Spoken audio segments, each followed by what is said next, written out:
throwing square. But today is all about the method. So we'll be doing small things today, and I'm hoping that will ultimately expand my product line. And you know, you gotta go small before you go big. So today is all about the method. Method in the madness. Madness in the method. Thanks for coming. You and me, babe. You and me, babe. It's just nothing else like you. We're ready to go. I'm using this practice as a prep to throw and alter maybe some casseroles or some brownie dishes. I think that would be really cool to have some thrown and altered larger things. But I gotta figure out how to do it first. If I'm gonna throw a butter dish, I need the longest side of that butter dish to be what I'm throwing out to. So right now I have 5 inches, and I have no idea if that's gonna fit a stick of butter. I guess I should go find out first.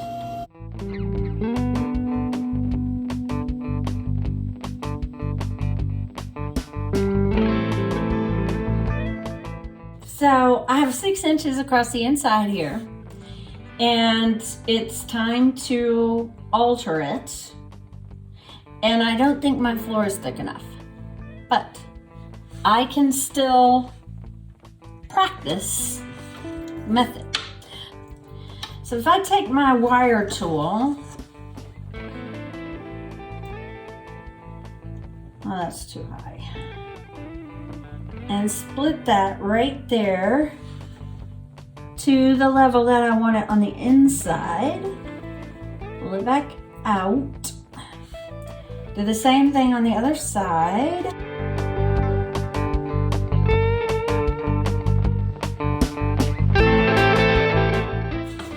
I want to leave about 3 inches worth of usable space, so I'm just going to tap this.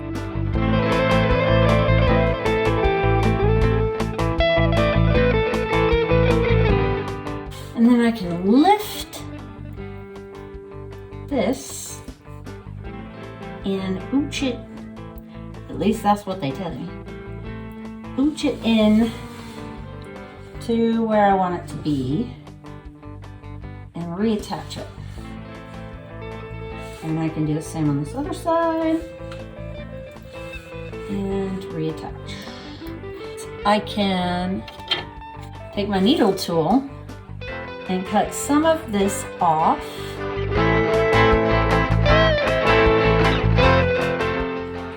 And take the rest of it and get it up into that seam.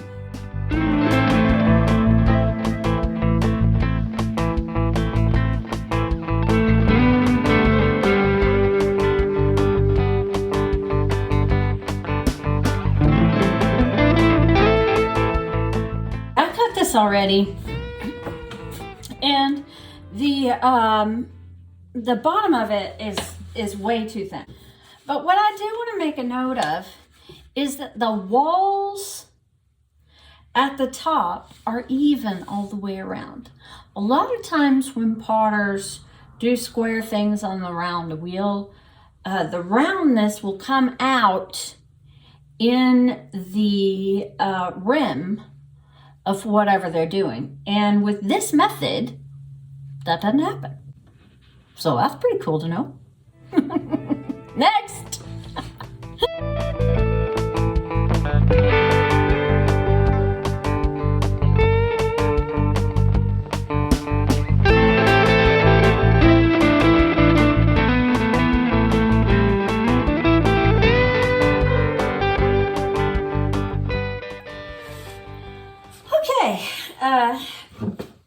this practice of throwing and altering these would also be very good if you are trying to learn plates.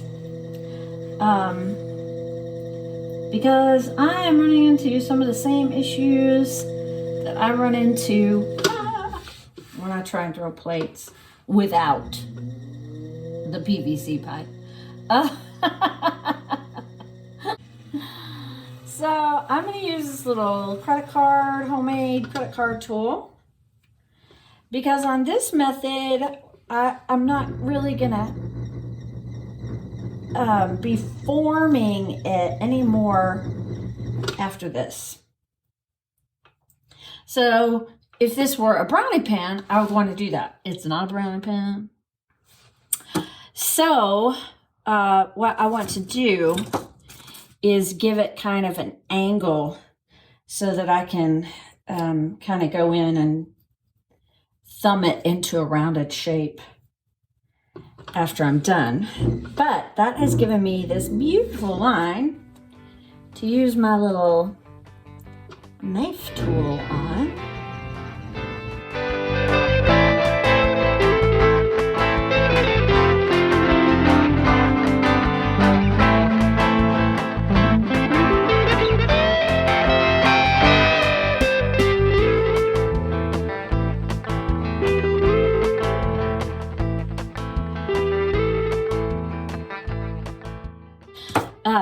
Okay, then I want to take my pen tool, and I want it to be about 2 inches wide. So about 1 inch in, I'm going to make a mark, because 1 is half of 2. And now I want a center mark through that circle on the rim, or somewhere.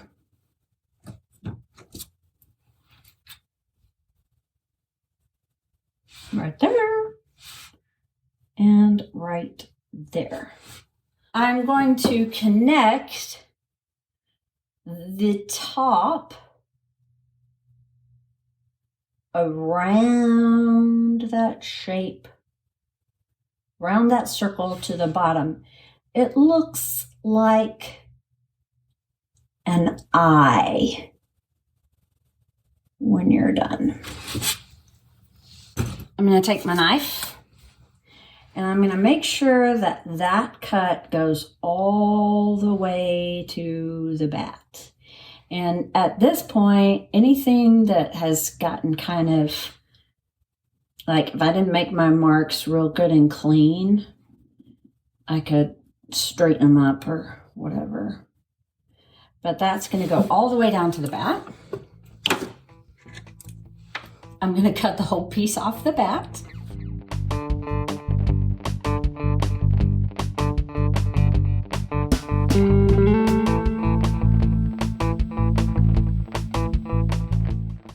I'm going to pull that piece out.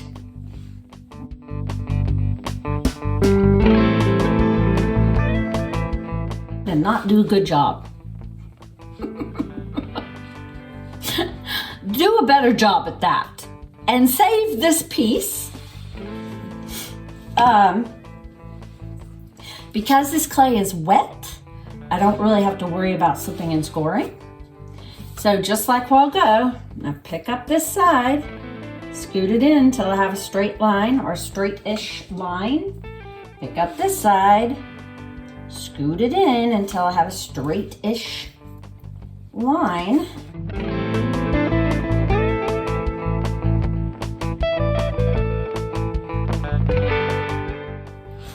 And this is where I was talking about, you can see this hump right here on this method. Now I'm going to compress, compress, compress, compress, compress, compress, get it real good and stuck down to the wheel head. And I'm just making a trench right here. And now I'm going to take this, or at least enough of this, to fill that trench that I just made by compressing that back to the bottom. And I'm going to rub that smooth.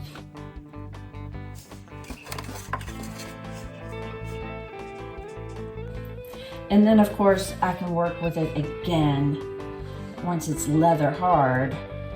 So that is method 2. And you get this arching of the, which could be really cute on a bread pan. The other thing is I feel like this might be longer. Let's see here. Yeah, so this is about 7.5 instead of the 6 I was going for.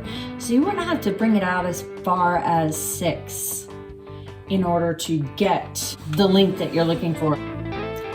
Let's see, is there another method out there? Yes. Yes, there is. Method number 3.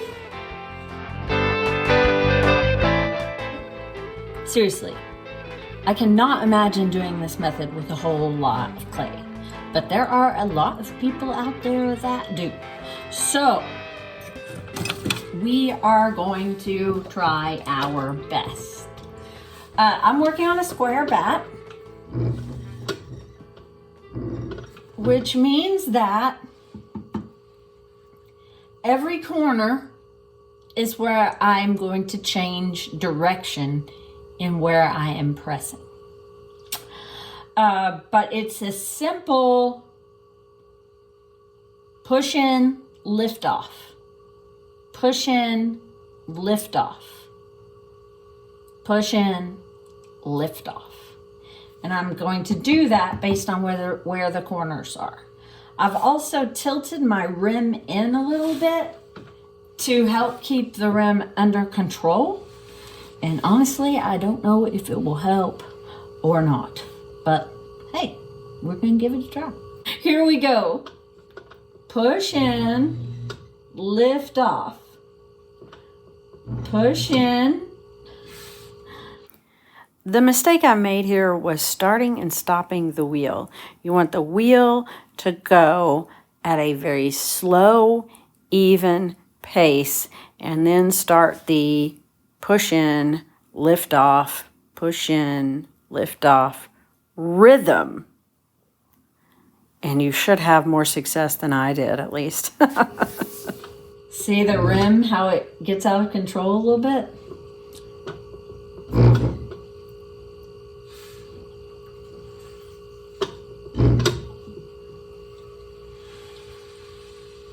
That's almost easier. Just don't move the wheel and just turn it. I think that's a lot easier, honestly.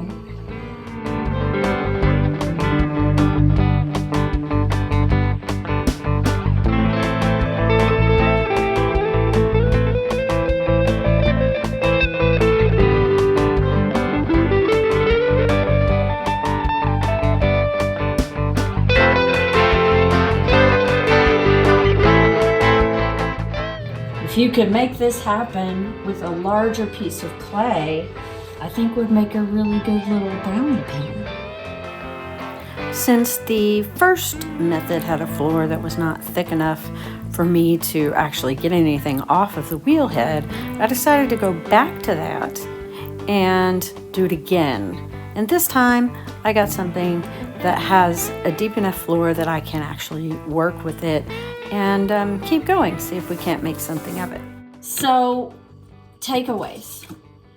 On that first one that I did this method with, the walls were pretty much even all the way around. They didn't have the hump. But on this one, not so much. This is a lot taller than this is. It's not just perspective on your screen, because I cut this one deeper than I cut that one. So I'm thinking that doing those cuts with a knife, because you could put your hand down, turn the wheel, pull the knife out, turn the wheel to where you want to stick it back in, put it back in, you get a lot more even of a cut that way. So the next time I do this, I'm definitely going to be using a knife and not a wire tool. That's on this particular method, takeaway number one. I definitely am a fan of having even walls, which this does give you more even walls than taking the clay out of the center does. But if your cuts aren't exactly right, you're going to have to sure form that flat. You're going to have to sure form this flat. So it's kind of 6 of one, half a dozen of the other. The square method, though, this here, I'm definitely looking forward to using this method again. I really think it turned out like just a fantastic little brownie, tiny brownie pan. And yeah, I mean, obviously it needs cleaning up, but every time I've seen this done, they spin and pull, they spin and pull, they spin and pull. But having a square bat and not worrying about spinning, just pulling, for my first time really worked well. Something out of the ordinary to try. I think doing something like this on the bottom of a cup might be something I do very soon. Thanks for coming, everybody.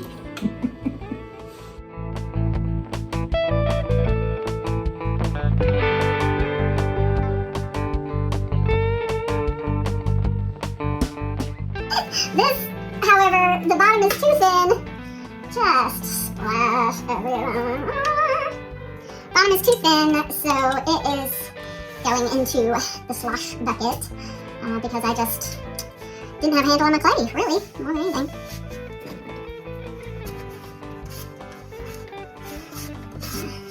It's like my hands are used to throwing mugs or something, and they wanted to get all that clay out into the side of the pot. Or whatever finishing that I want to do to the rim first, and oh my gosh, I've lost the tool. Wait, what did I do with the tool? It's going to be round. Here it is. I've already used it. What the crap? What the crap? Stop! Stop! Just a photo. Alright. Y'all take it out easy on me though, because I'm new at this.